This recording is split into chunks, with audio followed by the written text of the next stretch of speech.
Hello gentlemen, good evening. Good evening my brothers.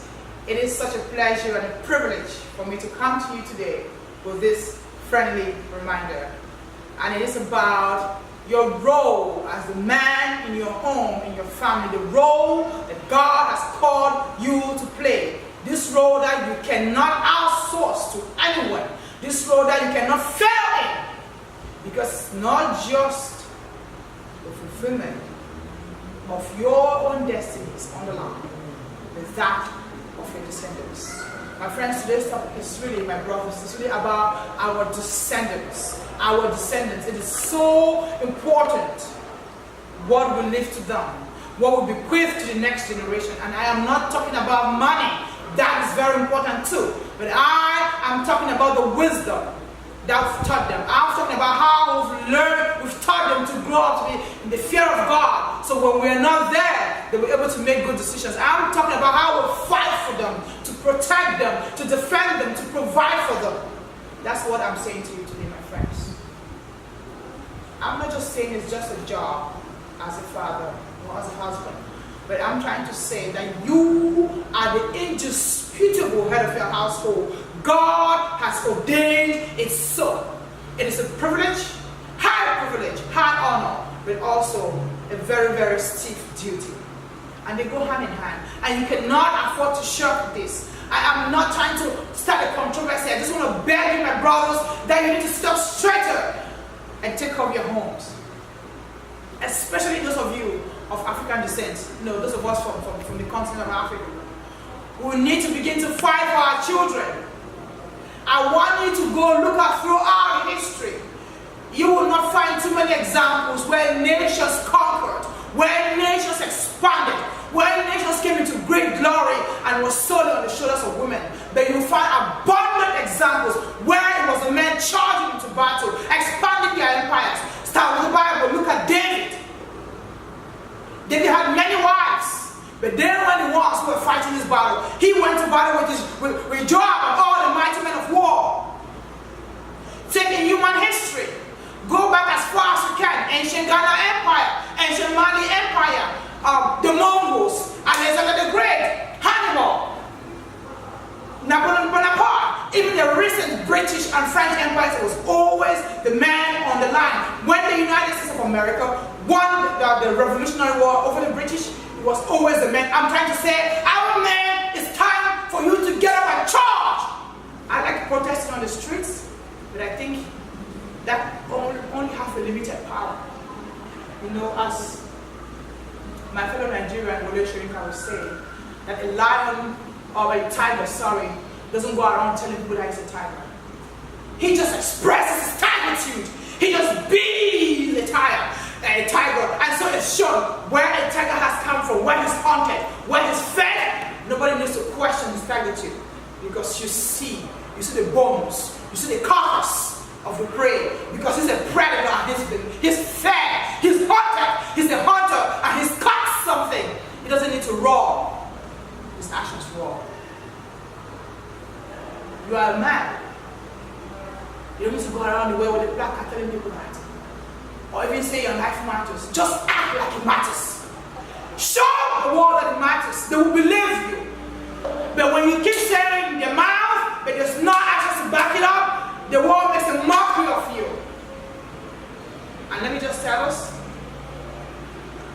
your wife can support you in all her endeavors, financially, and even as you pursue your God-given dream. But when it comes to you asserting that manhood, the honor and dignity of that's fine, is all yours. It is all you. Nobody can put that on you if you don't go and get. Nobody can assign that to you. Nobody can bequeath that to you just like that. You have to go out there into the world. You have to assert yourself as that man that God made you to be. The good thing is that there are plenty of examples. But I just want to challenge us today that the generations, the devil is after our generations. And the Father, we are supposed to stand there like that big lion, protecting his pride, daring anything to dare come jealous. You shouldn't be running. You shouldn't be hiding. You shouldn't be making any excuses. My brothers, it's time for us to stand up. You stand up for your home. Fight for your wives. Fight for your children. Fight for your homestead. Fight for what is yours. Like Nehemiah said, if you're not going to be bold and brave now, why will you be brave? This is the time to accept. This is how you accept your manhood. Protect and defend your own. Provide for your own. Stop running. There is no honor to be found anywhere else but in this, that which God has entrusted to you. Be the first to teach your family by example. Be the first to be the right thing. Show up by example. Don't wait for your wife to be the one to say, let's go to church. Let's read the word of God. Let's pray. Let's do the right thing. You take the lead. Take the lead. It's your assignment. It is your duty. She's supposed to help you, not lead. If it looks like your wife is overshadowing you, it's because you stepped back. If it looks like she's overstepping her boundaries, check you first where you put your step. Maybe you moved a little bit out of the way, and so there was a vacuum and she's stepping in. I said to say, my brothers, that's what I came to say today. Throughout the Bible, I want, please study Psalm 78. Throughout the God kept saying, so tell it to the next generation, tell it to your children so they do not forget. See, a very painful thing happens in Joshua chapter 5 verse 9. We're told in this scripture that God told Joshua to go ahead and circumcise the men. The men who had been born during those 40 years when Israel had been born to the desert. We are told that the reason why Joshua had to do this painful surgery, painful exercise on them in this older age was because their fathers hadn't done it. Their fathers, per the commandments God gave Moses, this circumcision was to be done by the dads, and they had failed in that duty. And so guess what? Now they have to do it at this very painful time. Something that was supposed to be done at 8 days old is being done decades later. How painful do you think that's going to be? How many opportunities have been missed? How many pain and tears and burdens have been unnecessarily carried? Just because the father didn't do it when it was easy. I want to tell you that we should catch our children when they're young. Let's catch them quickly. Let the devil not take the next generation. And the fathers have a crucial role to play. Let's stop leaving it to the women. A man. Yes, I am. I'm tired of seeing my brothers marching on the street, say, give me this right and give me that right. Nobody gives you any right. Don't you realize that right now? Go and take the right. Accept yourself. How are they able to do it? Find a way. There is a way. Go find it. And God will show you. God will show you. See, that's why we all need to seek His face. If you seek God, if you seek God in truth, in spirit and in truth, He will show you a way. It is hard. That's what happens after man fell.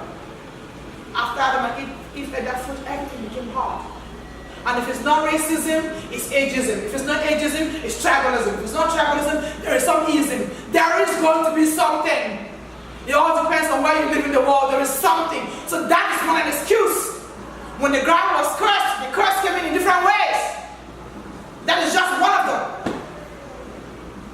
It is possible to overcome. And I'm not talking about being so wealthy or Bill Gates. You can do enough to take care of your family. You can do enough to do well for them.